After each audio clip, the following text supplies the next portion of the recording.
It is enough to hear his mother wonder when a girl deserving her Alex will finally appear in his life, which is an acceptable way of asking Alex when he will finally bring home a girl deserving of his mother's attention.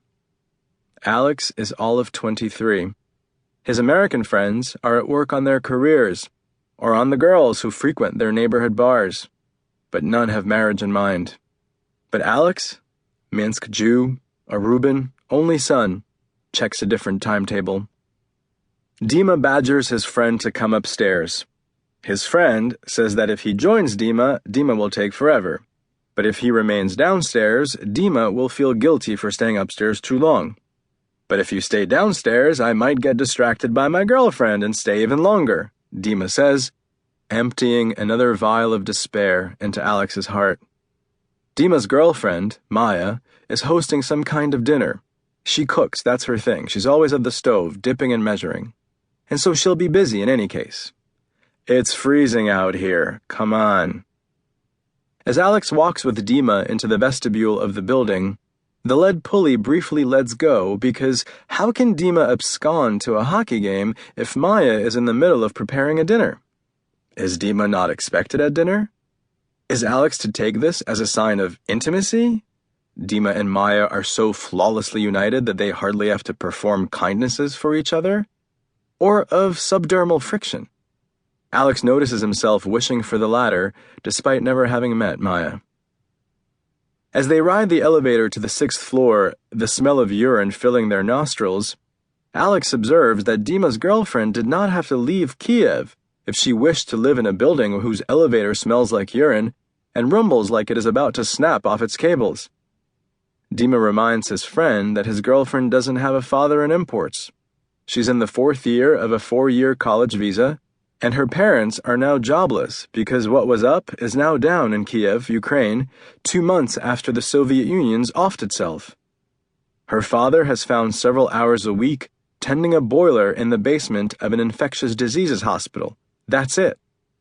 Chastened, Alex asks informational questions. How old are her parents? What will Maya do when the school year is finished? Dima shrugs. Go home. She can't obtain a visa extension? Alex insists, his sympathy now engaged alongside his guilt. Powerful pairing.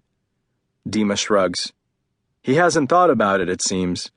And again Alex marvels at his friend.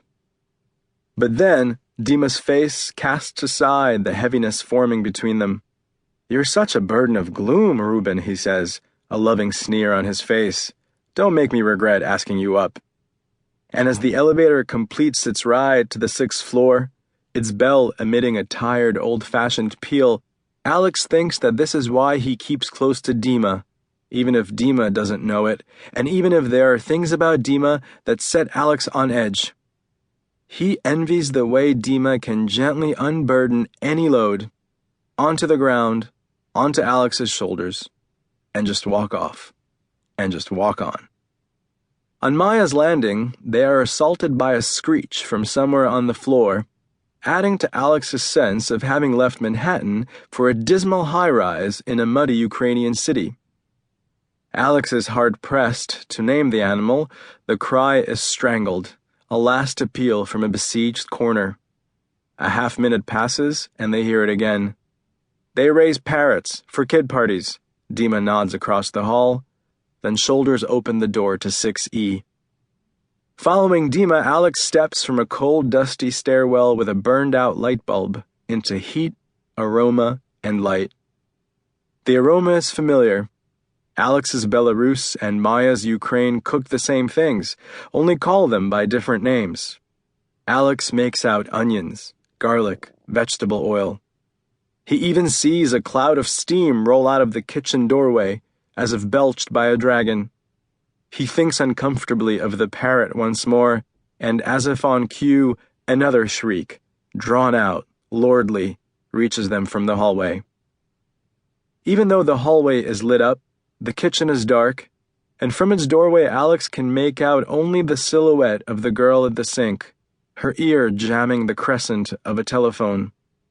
She wears black gym shorts and a man's A-shirt. Alex jealously wondering, is it Dima's? And only one of her feet is solid with the floor.